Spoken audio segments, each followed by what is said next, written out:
wait, stop.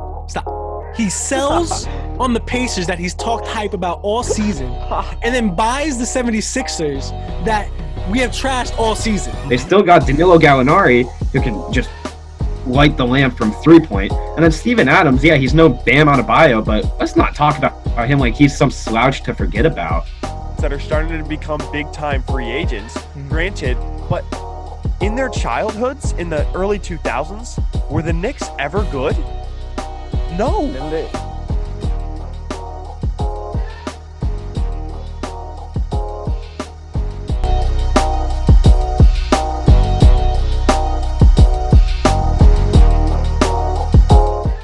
Our second episode this week, Dribbling Around, episode 8, another special interview coming at you. Milwaukee Bucks assistant coach Josh Longstaff. You're not going to want to miss that later in the show. He was a blast to interview. Guys, some more news in the NBA. And first off, we got to address the elephant in the room. Jaden, the beard is gone. Yeah, the beard is gone. It had its run, and I think it did its course. Looking back on couple interviews we did, I'm like, the beard's looking a little scraggly. It's not looking as good as it used to. Some would argue that never really looked good, but either way, so now it's completely gone back to the days of how it looked back in Ithaca, and it's starting to grow back a little bit now, but I'm going to try to keep it down as tight as possible. I think it looks pretty fresh. What do you think, Connor? Oh, yeah, it looks clean. And also, I'm going with the Walt Disney shirt for the NBA bubble in Disney World. Kind of related it to that. And Connor, what are you wearing? I'm wearing my Russell Westbrook jersey. Russell Westbrook. Speaking of Russell Westbrook, like your shirt, Jaden, as well. Thank you. Speaking of Russell Westbrook, Connor, Westbrook posted on his own social media that he was diagnosed with COVID-19. James Harden just joining the Rockets in Orlando. Westbrook, though, hasn't joined them yet. How much of a factor can this be? Because teams need to get acclimated as quick as possible to their new environment. So how much of an impact is this for the Rockets that they're not having one of their two best players with them, Connor? Well, I'll keep it simple for you. Russell Westbrook is this X factor for the team. If he's not there, they won't do anything. If he's there, they can go far. He will drive this team, and he will hold this team back regardless of whatever reason that is. If he can't get to the level he is, which I think after the quarantine and the testing period, even as rigorous and long as it can be, I think he should be back by playoff time, hopefully.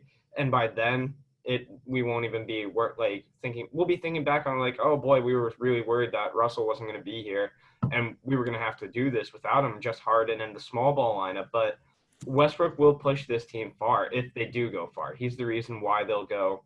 He's going to be the reason why they go as far as they do. Jaden. I would say he's a complete reason why they'll do what they do. It's obviously a team effort, and Harden's definitely going to be a big piece in that. I think if you said the same thing and you took away Harden from Westbrook, you'd also say the same thing. It's not just that it's Westbrook pushing the whole load, but he definitely does push a big part of it. He's added so much to this team, and unexpectedly, really, you thought it was going to be more of a fight for who's going to get the ball more, but now it's been such a dynamic duo. So these two together have been so strong. Him coming out and saying that he got COVID, that's pretty big news. And you looked around the league and you saw, what's 2 positive tests in the bubble, and out of however many players, 322, I think. Yeah, and for him to be one of them, that is definitely a huge surprise. But here's the thing, guys. Although he tested positive for COVID-19, he's got to recover most likely, and he's got to join the team in the bubble and be ready in time for them to play their 8 regular season seeding games. The Rockets aren't in danger of losing a playoff spot. So, yes, it's very relevant that it's Russell Westbrook. It's a star player. But in the long run, are we going to be thinking about this in the playoffs? Oh, yeah, Westbrook got COVID way back when. Keep in mind that right now Houston's the 6th seed, and if they slip to 7 – I don't think – that's the thing. I don't think Westbrook's going to miss any time, though. That's the thing. I don't think either. Honestly, we got Russell, who's coming fresh off of beating COVID and, fresh off of being ranked, 23rd by Bleacher Report. He's going to play the most pissed-off basketball of his life. We got to see, too, because if he comes back and let's say he does feel some symptoms, I'm not sure if he has or not, but if he comes back and he feels some symptoms and, maybe he's just not fully recovered. Maybe he doesn't have the virus in him anymore, but you go through that whole thing of beating COVID and everything like that. It takes a lot out of you. So now you're going to come into after not playing for 4 months or whatever, and now you have to ramp it up again. Literally right after beating COVID, that is going to be a struggle. That's a possibility, but a lot of players, Jaden, I think are asymptomatic. In the NBA, again, 2 out of 322 players compared to 9 the week before. And with all the precautions, just think about it. Rashawn Holmes of the Sacramento Kings accidentally stepped outside the bubble to go get his food. Accidentally. He has to quarantine for another 10 days. Yeah. Bruno Pablo, I think, or the Rockets went out of his room when they were supposed to be mandatory in his room when they first got there. He has to quarantine for another 10 days. So the NBA is cracking down. They want to make this work. And the more and more I see the ramifications of what the organization is doing within the bubble, the more I think it's going to work out. I'm not thinking that the NBA is not doing a good job. I think they're doing a great job. And from all the posts that we've seen on social media and stuff like that, the players look like they're having a good time, at least from the attitude that looks like it's being outside of around on social media. Outside of Rondo in his Motel 6 room. Oh, yeah. From what I see, most players look like they're trying to make the most out of it.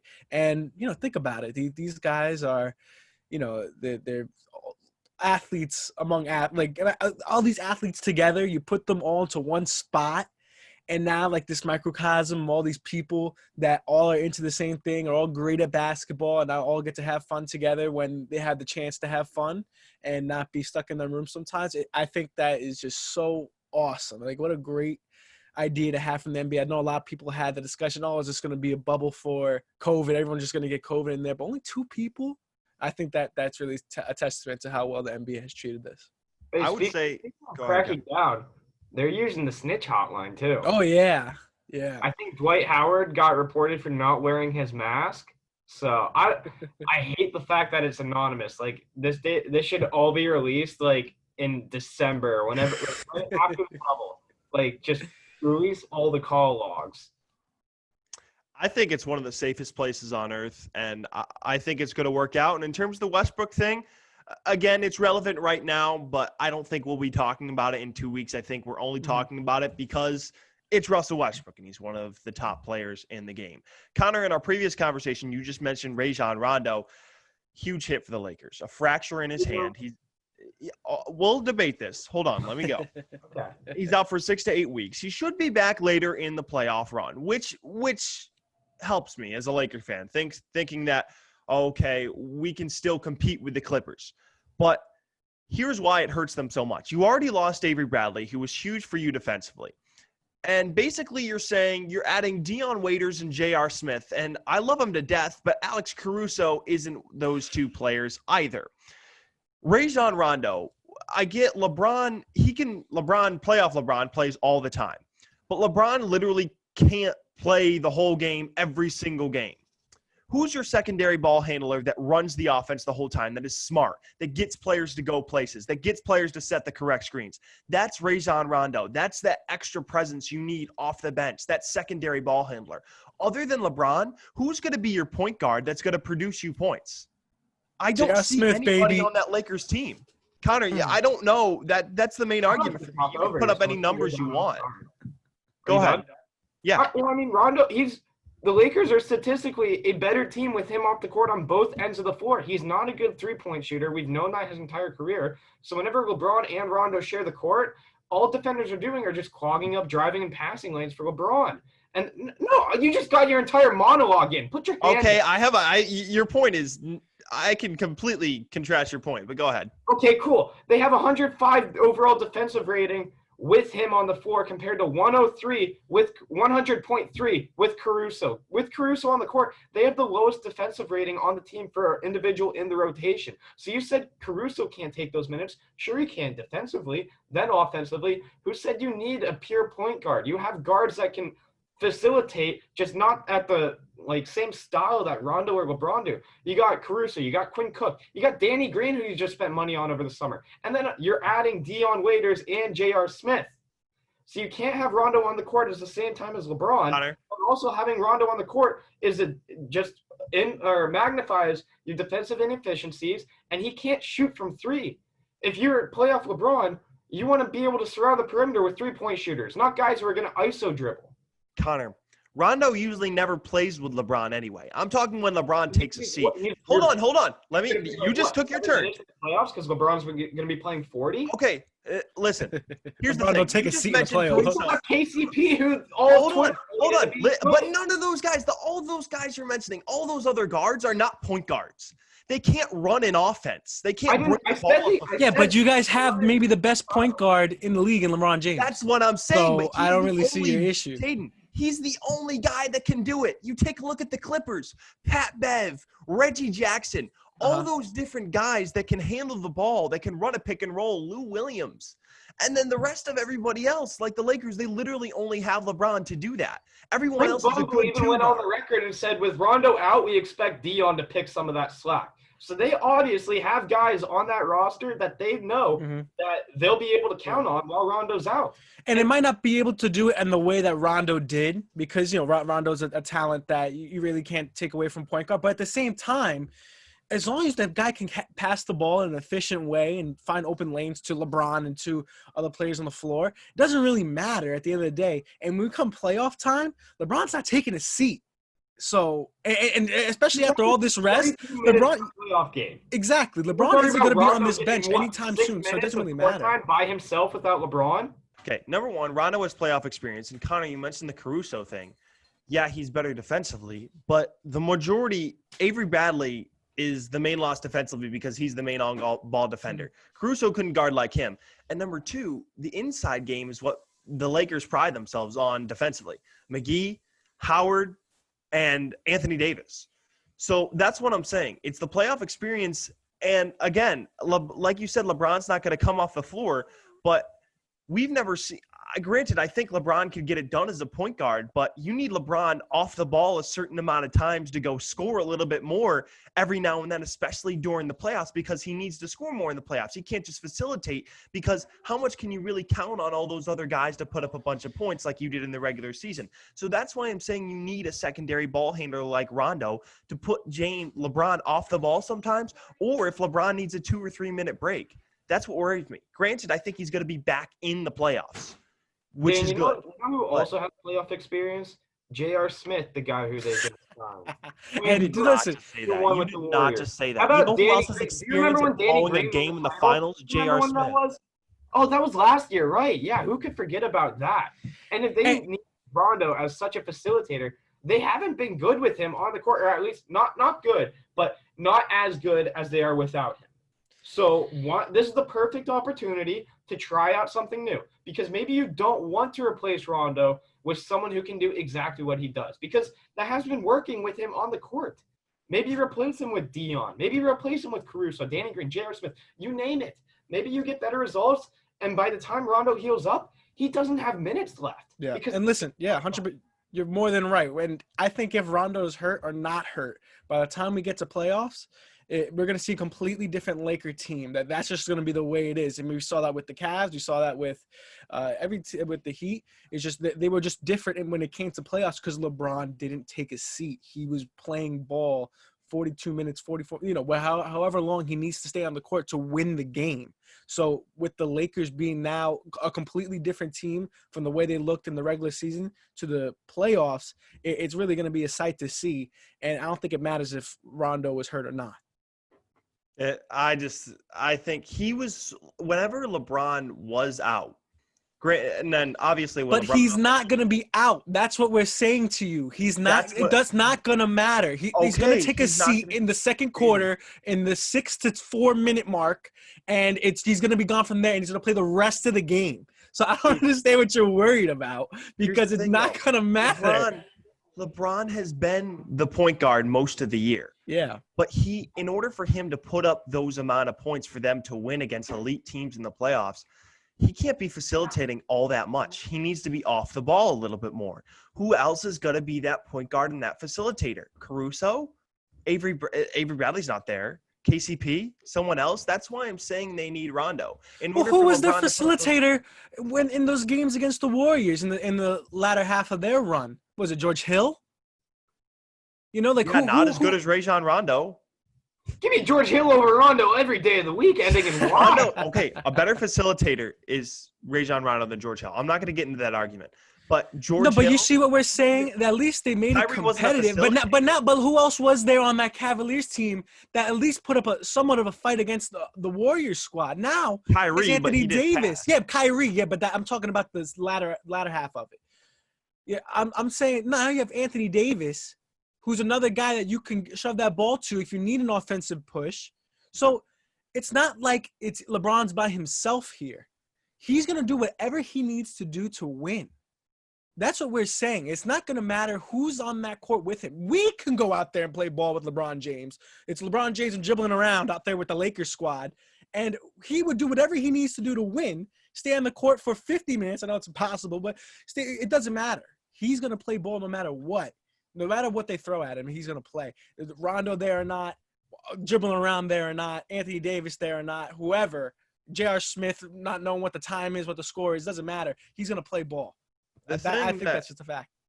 And I might be over-exaggerating a little bit, but the thing that worries me is because it's pretty much if anyone else thinks differently, I think you're crazy. It's pretty much the Lakers and the Clippers in the West, right? Right? Yeah. Okay.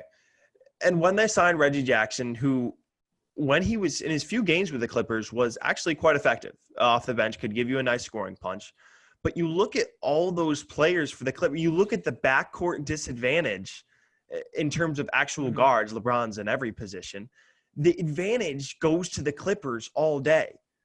But at the same time, though, you have to think maybe Rondo could be back. But I'm always worried about him because he always seems to have some sort of injury. He always seems to have some sort of injury. I remember when he was with the Bulls and they got up 2-0 on the one-seeded Celtics. And then he gets injured. Boom. The Bulls lose 4 straight to Boston.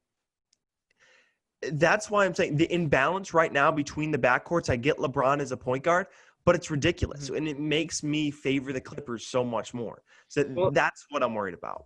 And I'm just going to – I have one last point, and this is it. The Rondo injury does not move the needle for me. I still view the Lakers as my Avery Bradley didn't move the needle for you. What does move the needle for you? LeBron James and Anthony Davis. That's all I need. So literally, I think that's the. When you look at the calendar, when you look at the time frame, even if Rondo does come back, he gets his minutes back and he plays. Let's just say he plays, not even effectively or ineffectively. They probably will be in the round before they face the Clippers, or at the beginning of the Clippers round. So by then, they'll either be fully acclimated to be playing without Rondo, or they'll be inserting him right into the lineup right when they need him. So whenever I say this doesn't move the needle, it's mainly because the time frame of this injury allows them to either adapt or just bring him back on. How many minutes do you think Rondo was going to get in the playoffs with or without the injury? What's he averaging right now? I'll check. He averages about 21 minutes a game, which I think he would. Per game. I think he would play about 25 minutes per game in the playoffs. He has more playoff experience than all the other guards. That's why I'm saying that. His chances of winning a championship. I would knock that down to like 18. Yeah, I would knock that maybe even further. I would knock Rondo's minutes down to 18. Because you got to remember, I mean, Dane, you've said it yourself. Rondo's main function is to serve as the rest for LeBron whenever he's on the bench. If LeBron's playing 40 to 42 minutes. Not necessarily. LeBron doesn't need to be – LeBron can play every position.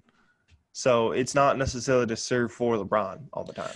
Yeah, but if you have Rajon Rondo on the court, what's he going to do if LeBron's – you know what I'm saying? Yeah, he's not going to shoot it. He's only going to be able to pass. Rajon Rondo's not a scorer, though. That's the why I'm saying this. Why I'm worried is because he's the guy that, other than LeBron, is one of the best passers in the game that creates offense for guys. Yeah, but like LeBron is going to be the passer. That's what we're saying. Yeah, I mean, doesn't LeBron need to be the scorer?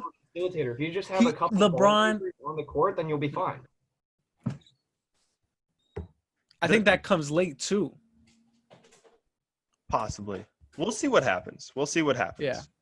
Little 1-against-2 action right there. I was fighting. And the fact that we're arguing for the Lakers and you're not, and you're the Lakers fan, it makes me very confused, Dane. Very confused. Listen, I think I said on VIC and I said on I I said on VIC and I said in our first episode, I would favor the Clippers. And even with this injury, it'll take a certain amount of time for Rondo to get acclimated back.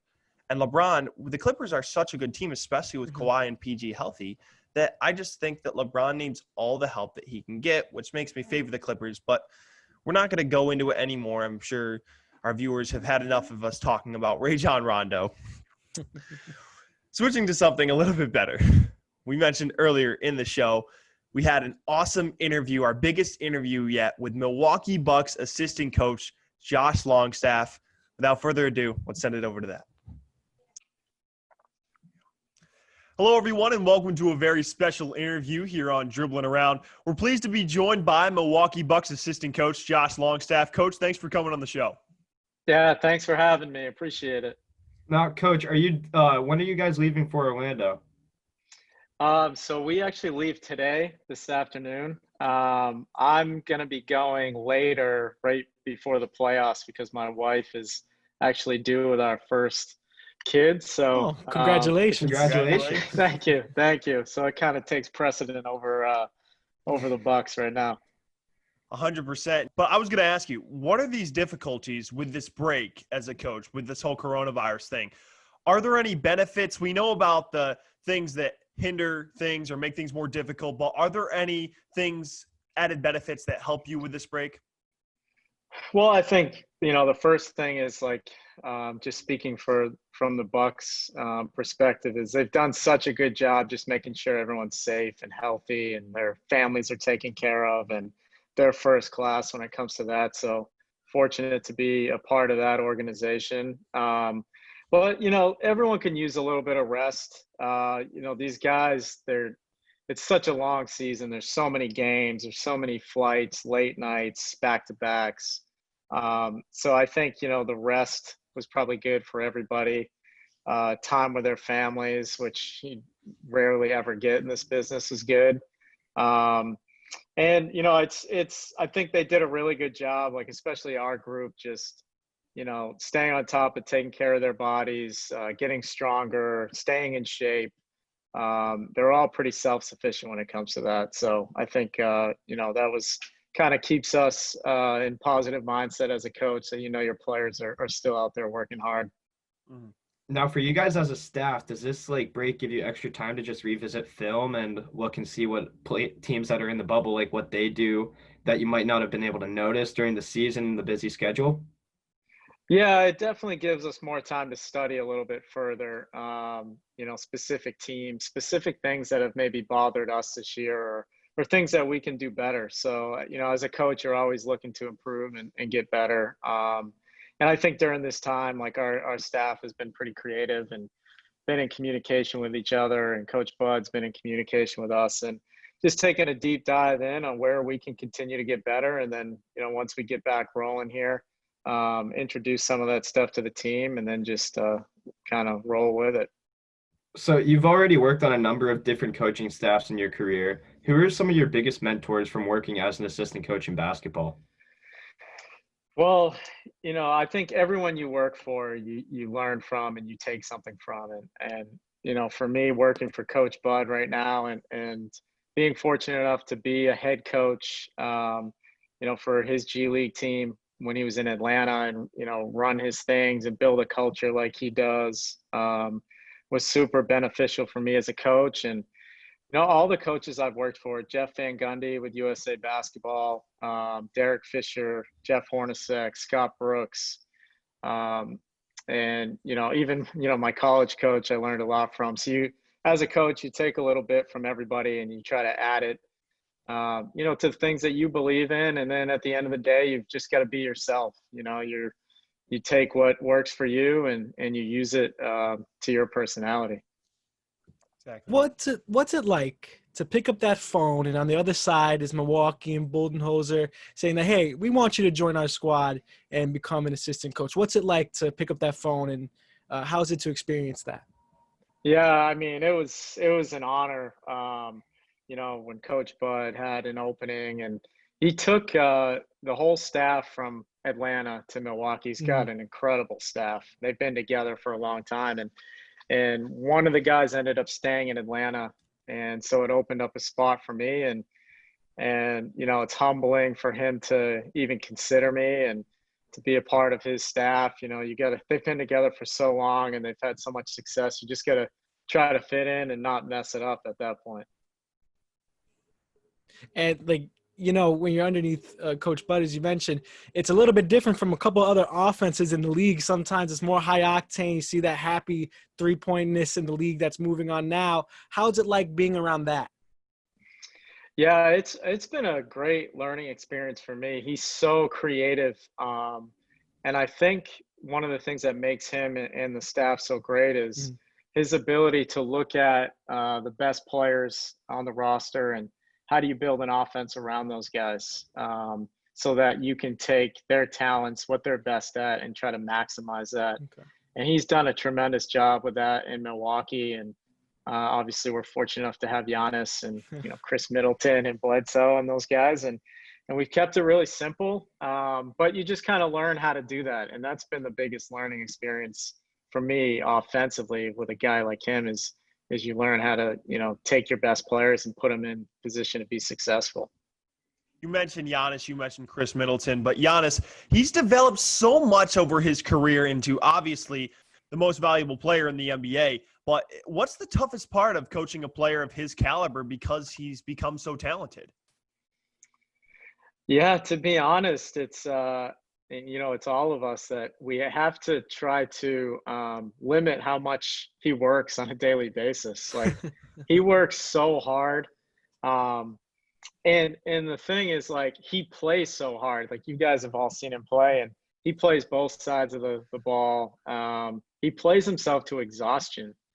And so, like, in morning shoot-arounds, like, he comes early, he does his little routine, goes through shoot-around at a good pace, and then after shoot-around, he goes for another 20, 30 minutes.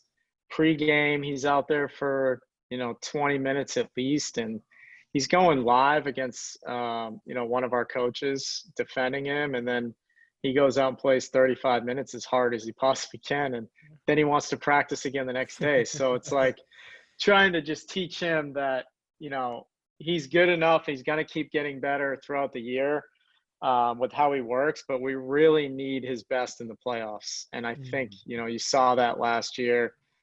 He was able to get better each round, and that's something he's learned, but it's been tough to, kind of maintain and get him to understand that, you don't have to get it all in one day. Yeah. It's a good problem to have, though, to have him just always want to go for it. That's awesome. Yeah, he sets the tone for sure. So staying on the topic of Giannis, he was considered the MVP favorite for most of the season, but then LeBron started to make a push kind of towards January, towards that turn of the year. We'll give you the stage. Give us your pitch as to why Giannis should be MVP this year.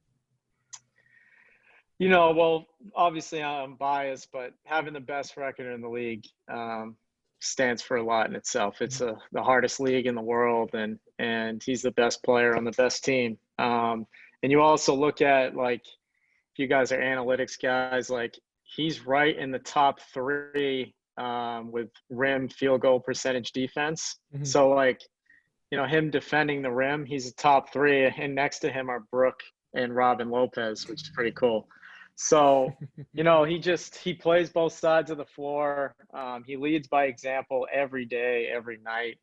And that's why I think we're fortunate to have him. And, hopefully we can finish out the next 8 games and have a good run into the playoffs. And then he has a good shot at it. You mentioned you guys have the best record in the league. That's a huge accomplishment. You had the best record in the Eastern Conference last year. But heading into these playoffs, as an assistant coach or your coaching staff in general, who do you believe is your biggest threat in the Eastern Conference to you guys? Well, I think the way that we look at it, and this is the honest answer that I can give you guys, is that we really measure ourselves and how are we getting better every day? How competitive are we on a daily basis? And we judge ourselves by our habits and the habits we build over the year. And I think Coach Bud and our team, like, at the end of the day, we want our habits to be better than our opponent's habits. And that's kind of, how we operate and how we judge our success, I think. And that's really what we want at the end of the day. I think, there are a lot of good teams. Obviously, in the playoffs, it's the best of the best, and each round it gets harder and harder. But if we can just keep sharpening up our habits, and we can have our habits a little bit better than our opponents, I like our chances. I respect that answer. Usually you might hear a team name, but I respect that focusing Yeah. on yourselves, because that at the end of the day, that's what's important. You specialize in player development, and who do you think on the Bucks has seen some great growth with your time with them? Yeah, it's interesting because like this staff's a little bit different where and I love it, where Coach Bud he calls us, we just coach. We coach offense, defense, we all do player development. So it's been good for me, and after being a head coach for a year, get to do everything. It's not just development, it's strategy, it's the whole deal. But I think that in doing that and seeing all the coaches out there working on the floor and working with players and watching film with players, like they've all gotten better. A lot of teams, you see the rookies really make strides because they're out there working the most early in the mornings, and as they get more playing time, they tend to get better. But on this team, like you see Chris Middleton, for example, has been an all-star the last 2 years for the first time in his career. He's close to a 50, 40, 90 guy this year. Eric Bledsoe was all defensive team last year. And you just see kind of everyone gets better here, veterans, rookies, and it's pretty cool to see. And as a result of that, our team just continues to get better. So on teams that either win or contend titles, there's always at least one player who is the unsung hero of the team and really is only appreciated by those who watch closely. Which player or players do you think don't get enough credit for their contributions on the Bucks? Yeah, that's a great question because we play such team basketball, both offensively and defensively. Obviously, Giannis is the big name, was the MVP, but a guy that really sticks out is George Hill for us. Okay. He's been a starter in this league for a while, and him being humble enough to play the backup role to Eric Bledsoe, and that closes a lot of games for us. We trust him at the end of games, but he does everything so well. You know what you're going to get from George every night. He's kind of the glue to our second unit. And that answer could include a lot of guys, but I think George is probably the main guy that comes to mind. You mentioned George Hill, kind of that veteran presence that sort of every team needs, and came out of a small school, IUPUI, and he's played in the playoffs. So George Hill, he's going to be a guy that you got to watch for down the stretch. Sure. Jaden, go ahead. Hey, listen, here at Dribbling Around, we do our research, and we took a look back, and we saw that you're part of that 2004-2005 Bryant Bulldogs NCAA Division II men's basketball tournament. Even though you guys were cut short at the end, you did make it to the finals.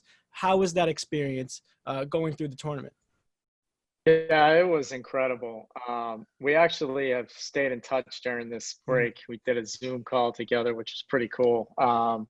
So it's great to see those guys. But, that experience, we almost didn't make the tournament that year. And we ended up getting in and then just tried to win one game at a time and get better one practice at a time. And all of a sudden you look up and you're in the national championship game and had a chance to win. And we came up short. But that whole experience, that whole journey was great. I mean, my first year there, we were like 7-19, the worst team in the conference. And it's probably because I played a lot of minutes that year, to be honest with you. And then we got some better players as the year went on. And my second, third, and my last year, my minutes were cut quite a bit. But I was able to, luckily enough, to be a captain on that team. And it was a great journey, a special journey. Don't cut yourself too short, Coach. You got some game. You got some game in there. Staying with some personal questions. Outside of basketball, what do you like to do? What are some other leisure activities that you like to do? What's fun? Well, the past few months trying to practice to be a dad is kind of been one of the main things, but I've actually started to play the piano a little bit. Okay. Yeah, my wife is like super talented, and she's kind of taught me a little bit. And Rick Carlisle, the coach of the Mavs, is actually like a phenomenal piano player. And I've got to know him last summer a little bit, and we'll do like video FaceTime calls and we'll play, and he's taught me a lot. And it's kind of cool, like, to just pick up something new, and it's challenging. It's hard. I've always wanted to do it. So this fall I picked it up, and in my spare time, I try to do a little bit of that, and, just spend time with my wife and those type of things. So. Coach, when you get good enough, you got to post on social media a duet with Coach Carlisle, and we test out your skills. I think we're ready for that. Maybe you need a little bit more practice, but I'm ready to hear that. I've got a long way to go. I don't want it to embarrass me. So, we'll hopefully get there at some point. That'd be pretty cool. A few years, maybe. Yeah. Years, maybe. So you're still a relatively young coach in the league, and you have a plethora of coaching experience as an assistant coach on multiple staffs in the NBA, G League, and even the Latvia national team. At some point down the road, do you envision yourself as a head coach in this league? Well, I think with each step and each staff I've been on, each position, you just try to do the best you can. That is the ultimate goal for me. I'd love to be an NBA head coach. But I think, just trying to be the best at whatever job I have is kind of been my mindset, and see where it takes me and try to enjoy the ride. Like, I never wanted to coach in the NBA. I wanted to play, just like anybody growing up that loves basketball. And this was the next best thing for me. I'm trying to enjoy it every step of the way that I can, enjoy the people that I'm around, the players that make us coaches look good, and see where it takes me. Mm-hmm. Now, what I was going to ask you next, the Bucks, you guys were supposed to have home court advantage throughout the playoffs. Now, because of the Orlando bubble, that's not going to happen. How much do you think that'll be a factor? I know you guys are probably just going to try and keep that out of your minds, but how much do you think that'll play into your game? I think it's going to be different for everybody. For us, for the rest of the Eastern and Western Conference teams, it's a whole different, unprecedented scenario. I think it's going to be, Giannis and Coach Bud said it, it's going to be extremely tough to win the whole thing because, like you just said, there's really no advantage. Health, I think, is a huge advantage, depth. Mm-hmm. And then, having a guy like Giannis who plays hard no matter what, no matter if there's a crowd out there or not. And our guys kind of feed into that. We have a competitive group, and so hopefully that gives us the best opportunity to win. But, I think at the end of the day, like what we've done to this point doesn't get diminished. And you look at matchups, maybe it helps us with matchups throughout the playoffs. But, yeah, it's an even playing field. It's going to be tough for everybody, and it should be fun. Yeah, with no fans in the stands, it's going to be pretty difficult for the players and coaches maybe to keep themselves up and happy without the crowd noise cheering them on. Is there any plan that you guys put in place to maybe a pick-me-up or something like that to keep you guys going through a eerily quiet stadium?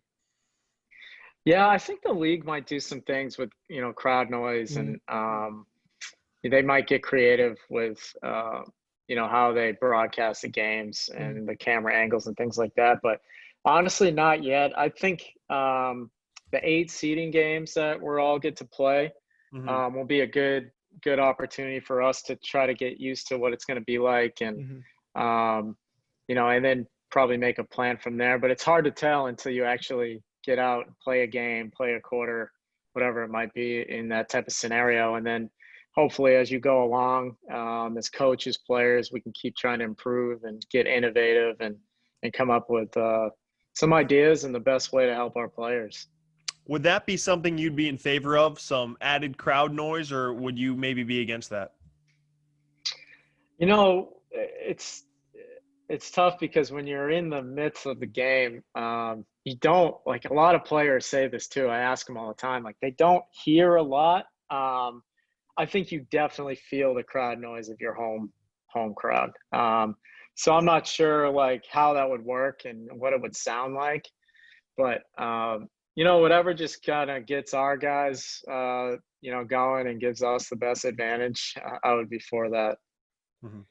Now, Coach, were there any discussions with players, and we're not asking you to name names, but about potentially sitting out the restart, and how do you have that conversation as a coach with your roster?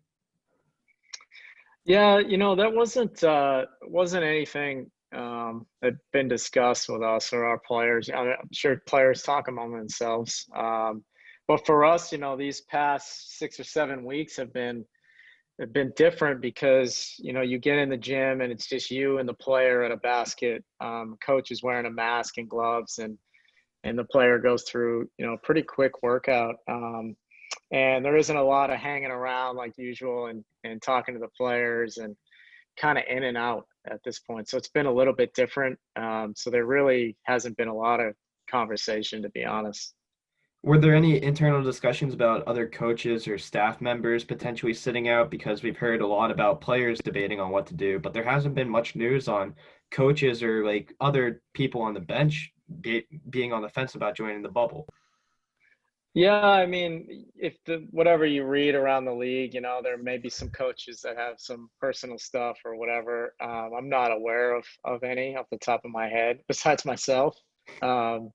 Having the birth of a child. So I'll sit out the first 8 games and hopefully join the team after that. But no, you haven't really heard much about that, to be honest. So, a lot of it's confidential, and so you don't hear much. And obviously, there's more issues in the world today other than just COVID. Were there any discussions among coaches and players over the last month or two regarding Black Lives Matter movement, or such like Giannis joining the protest? Was there any discussion or communication between the players and the coaches or the rest of the league in general internally that you guys talked about? Yeah, I think, that NBA is, you can read a lot about it out there, but constantly talking with players, and it's what makes this league so special is the collaboration. And the Bucks, we did a march as an organization, which I thought was great, powerful, and led by our players. And it's a lot of just listening and learning and trying to support and stand by the side of all of our employees. We kind of stand side by side with each other, and it's given the players a platform to use. And I think so far they've done a good job, and I think they're heading in the right direction, the league and the players. So it's been pretty cool to be a part of that. Coach, switching over to something a little bit more fun. Obviously, both Lopez players are part of the Bucks organization this year. We see a lot of the WWE, fake WWE in the locker room stuff. Can you describe the dynamic between those two brothers on the same team? Yeah, it's funny because I coached Robin for a year in New York, so I got to know him pretty well. And then being with Brooke last year for the first time, it's pretty cool. It's funny, like they, you don't see them like hanging out with each other constantly, and they have this funny relationship where they kind of throw jabs at each other in the media and in practice and in film sessions, and it's pretty entertaining, but they're not distracting at all. They complement each other on the floor pretty well. And, they're just really interesting guys. Like, they've got great personalities, and it's kind of cool that we're playing in Disney because they own a house on the property there in Disney. Oh, wow. And they've it's like they're huge into Disney. They always have been. I think they actually may even be working there. Once they retire, they want to work there, and they've got a good relationship with the people. So it's pretty cool. But yeah, I mean, the WWE stuff, pregame has been cool. Our guys have really taken to it, and it's something that is part of their routine now.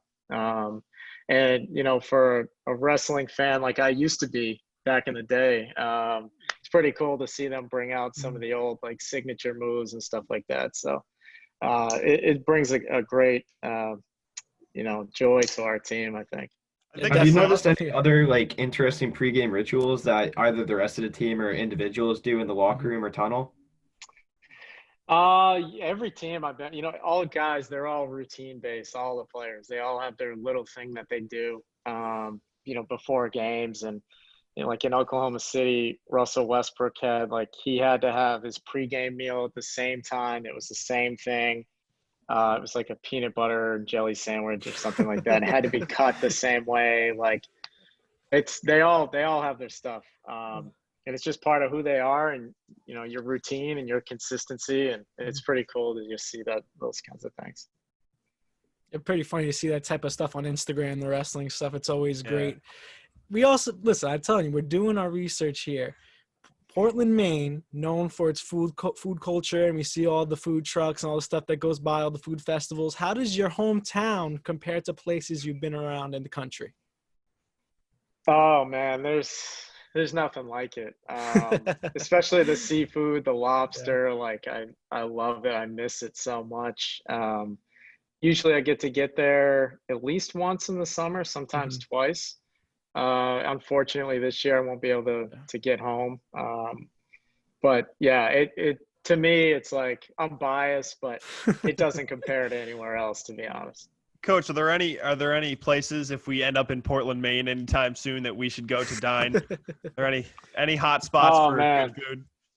Yeah, so there's a place called DeMillo's. It's like a floating boat. Wow. And they have awesome seafood. Yeah, it's like this huge boat, and you kind of go on there and eat there. And then there's a place called Scales, which is really, really good seafood. They're both downtown Portland. And I mean, there's so many places, to be honest, just depends what you want. But those are like two of the top seafood places. Awesome.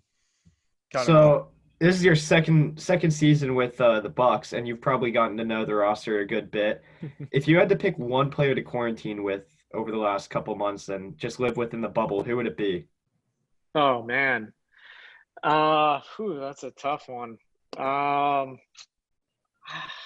would probably say, honestly, I would pick two, and I know it's not the question, but like Chris Middleton and Bledsoe, they're really good friends, and they've got this like funny little like rivalry that goes on, like shooting games all the time, and they have like a competition on who gets more dunks throughout the year. So anytime like Bledsoe gets a dunk or Chris, like they immediately look over at the bench if the other one's on the bench, and they like point to him, and we as coaches like are keeping track throughout the year. So being with those two and hearing the banter and everything would be really cool. I gotta say, personally, I think Chris would win the shooting contest most of the time, just because of watching the games. I could be wrong, but the dunking, do you know who's in the lead right now? Is it Chris or Eric? I feel like it's close. I'd have to check. It might even be tied, to be completely honest with you. In the shooting competitions, like Bled wins more than you would think. They're so competitive, and the best players in the world. So Chris does, he's one of the best shooters in the league. And I think it's good for Bled to compete against him. But yeah, he's tough to beat. Hey, we know the on-court stuff is important, but sometimes off the court is important as well. You talk about the drip around the league. I'm talking about the outfits, the suits, the ties, everything. Everybody's going crazy. Is there anything in your repertoire that you wear, that you break out sometimes when you need to show off some of the drip yourself? Well, I wish I had the fives behind you. I see that picture of the poster. The fives. Those are my favorite. But I've got like a bunch of Jordans that I'll pull out once in a while. When I was in Oklahoma City, Russell Westbrook signed with Jordan, and his brother wore the same size as me. So he would give me a lot. So I still have like the old ones. Nice. And it's like, once in a while you got to keep the players guessing. You pull them out for a road trip, and they're shocked. Like players notice sneakers and haircuts. They will definitely notice that. They may not even notice that I'm not there for the first day games, but if I show back up with a pair of Jordans on, they'll notice. Who's the biggest shoe guy in your team? Oh man, Pat Connaughton's pretty big. Really? Really? I would have thought that. Probably wouldn't guess it. But I would say either him or George Hill is another big shoe guy too. So those are probably the two that come to mind. Now, I just want to ask because I know you've mentioned like Westbrook twice, and like, do you ever keep in touch with former players from either the Knicks, even the Bayhawks in the G League, or the Thunder from your days? Yeah, a lot actually. And mentioning Russell, like when I was in New York, he goes there for Fashion Week in September every year. So I had him work out with a couple of our younger players for the Knicks at the time, just because I wanted them to see how hard he goes. And so, he's been great with things like that. But yeah, keep in touch. It's not so much like you're not coaching them really anymore, but just keeping in touch, as you keep the relationship alive and you spend so much time with each other. But the Bayhawks guys, almost the whole team, we're still on like a group text. Nice. That's been a pretty special bond. Same thing, New York, Team USA when I coached there for a little bit. So it's pretty cool to just kind of see how everyone's doing and check up on them and not need or want anything from them. You're just keeping the relationship going. Coach, we do have an ongoing segment on this show called Jaden's Jump Ball, where Jaden, he asked you a set of trivia questions. So you're going to be asked the trivia questions. So Jaden, take it away. Listen, I've given some tough questions to some people before, but these revolve around you. So I'm trying to help you out here as much as possible. I make them struggle all the time. So I'm going to try to help you out here as much as I can. All right. So they've all around either revolved around you or something about you, your career as coaching or something along the lines of that. So get your mind frame ready for that. So first question. You've helped coach two 60-wins teams in your NBA coaching career. The Thunder 2012-2013, the Bucks 2018-2019. Kevin Durant, Giannis both having great years respectively. But who averaged more points in their respective years? KD back in 2012-2013 or Giannis 2018-2019? Ooh, I'm going to guess Kevin. Yeah, that's my guess. Kevin Durant is correct, and it's very close. It was Kevin Durant did 28.1 points per game, and Giannis had 27.7. So very close. Wow. That is really close. Yeah, KD got that one there. Coming from Maine, you're one of the few people in Maine to pursue a basketball career. It's just facts at this point. There are two players in NBA history to be born in Maine. Can you name them? I know it's difficult, but can you name them? Two players in NBA history to be born in Maine. One of them is current. One of them is current. One of them is in the past. One of them is current, really. He was born in Maine. Relatively new to the league, too. Yeah. Really? Let me give me a hint. Like what team? Miami.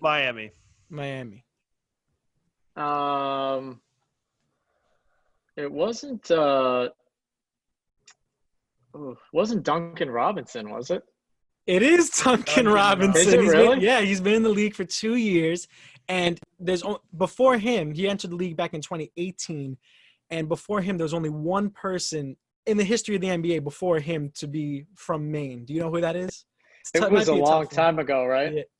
Yeah. He played for the Nets in the beginning of his career, 84 to 87. Then he spent most of his career, I think, best known with the Magic from 89 to 96. Oh, wow. Did spend some time overseas. I don't know that one. Jeff Turner. Oh, really? Okay. Yeah, I know the name, yeah. But I didn't know he was from Maine. Yeah, I actually didn't know Duncan Robinson was either. I know that I have a friend that is a Division III coach in Maine, and he tried to recruit him, but didn't get him. So. Yeah, I know it's a tough one because there aren't many. I'm from New York, Connor's from Pennsylvania, so I know a couple, but Maine, that's a really tough one. Yeah, staying on Maine. This question's about you, and this is really testing your memory right here. Portland High School won the 1999 boys Class A championship. Do you remember what high school you faced to win it? Lawrence High School. Yes, you got it. Yeah. I had to go way back in the database for that one. That was a tough find. That's pretty good. That's pretty good right there. I actually, that's how bored I was over the past 3 months. I watched that game. Really? And I would think I was a sophomore at the time, and I didn't get in till kind of near the end. But yeah, I watched that game. It's funny you asked. Coach, you watched the game. Did you drop 30 on Lawrence? Did you score a lot? Do you have a flu game or anything? I didn't. That was kind of my that year we were unbelievable. The team, like, we just destroyed everybody. One of the best teams I've been a part of. And so the next year was my junior year is when I came into my own. That year I was happy to be on the team, and I went in at the end of the game. I'm trying to remember if I even scored. I may have gotten a bucket at the end when the other team wasn't defending anymore. But yeah, no, that was an unbelievable experience, and one I'll never forget. Yeah, so Coach, we just want to say thank you again for coming on our podcast. We do have one final question, though. So you guys unfortunately came up just short last year, making it to the finals and lost to the eventual champs. What is different this year compared to last year that will get this Bucks team over the hump and ultimately be raising the Larry O'Brien? Well, I think, experience. The team had an experience playing that deep into the playoffs, and each round it gets more and more intense. The teams get better. And I think, the players were this summer, they were locked in, took a couple weeks off and then got right back into it. And so did the coaching staff. And you just identify a few things that you need to do a little bit better than we did last year. And, credit to Toronto. They're a great team. Obviously, they won the championship. And I think, we got to look at the things that we need to improve upon, to win in that round. And we've kept that focus throughout the year. The players, speak the language and talk about the things we need to improve upon, the coaches. And I'm really excited to see kind of how it ends up. And I'm glad that we're getting a shot to at least, try to get past that point this year. Well, Coach, we'd like to thank you again for coming on the show. Make sure you follow Dribbling Around on social media. Give us a like, comment, subscribe. Make sure you follow Josh, Coach Longstaff, on social media as well. Jaden Becker, Connor Glunt, Dane Richardson. Coach, thank you very much. Let's head back to the show. Guys, thank you so much. Appreciate you having me. Thank you. Our third interview here on Dribbling Around. Again, our biggest interview yet. Like we said earlier with Skylar and Grace, but even with Coach Longstaff, such a nice guy. Couldn't ask for any more. Hey, guys, I'll go on the record because I know, Dane, you have the Rockets bet. If they win, I think you're getting the racing stripe, right?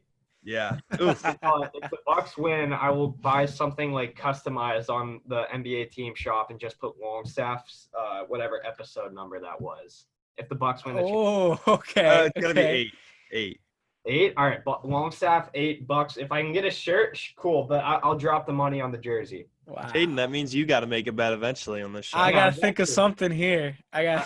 We'll see. But you got to think about it. Yeah, maybe next episode I'll come up with something The thing with Jaden, though, is whatever he'll do, whether he'll get a shirt or a jersey or something, if he loses a bet, he'll just still rock the jersey like he's loving it or something like that. And You don't think I'd rock the Longstaff shirt or jersy? I don't know. I think you only look good in certain colors, Connor. What? I think you only look good in certain colors. You saying green isn't a good color? I'm not a green guy to you? Well, you could get a white jersey or one of the black and green ones. Or you could get the old-fashioned one with the purple. You know what I mean? Oh, yeah. The old Ray Allen ones. Ooh. I'm just not getting the Cream City one, though. Oh, I like those, too. Cream City. The name on the front might not do it for me, but Cream City. Color's nice. Coach Longstaff in our interview mentioned fun games going on between Chris Middleton and Eric Bledsoe. So I'm going to ask you guys, who do you think is going to win the dunk contest? I think it's safe to say, even though Coach Longstaff said Eric Bledsoe is a better shooter than we think, I think it's safe to say that Chris Middleton's going to win the shooting in terms of in games. Mm-hmm. But who do you think is going to win the dunk contest through the rest of the year? That's tough because I think he's also talked about that they're so close. I'm going to go Bledsoe. I might go out on a whim here. And I'm just saying Bledsoe takes it. I think he's going to find the elevation to the rim. And the fact that it's close makes me think that Bledsoe might take it as well. If one was more than another, it might be the other way around. But the fact that it's close, I'm going to give it to Bledsoe. I'm going to go Bledsoe, and also a hot take. I'm going to go Bledsoe for the shooting because Ooh, wow. Longstaff said, hey, it's closer than you think shooting-wise too. So in practice.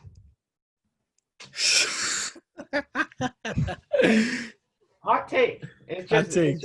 I'm gonna go all in on Bledsoe for this one. Middleton was before the break was shooting over 40% from three. So I mean, that's yeah, a I think really Middleton hot. might. Yeah, that's pretty That's hot. a but, really you hot know. take. Oh, I'm aware. Dane, I know numbers. So do I. Trust me. Just look at Jaden's jump ball. I beat you in numbers all the time. Ooh. Yeah, That's making a return too. Maybe not this episode, but that's gonna make a return. Next episode, tune in. Yeah. Hopefully I'll continue the winning streak.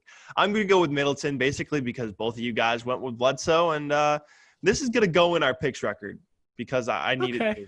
Okay. Thank God the TBT did not go in our picks record. Congrats to the Golden Eagles alumni.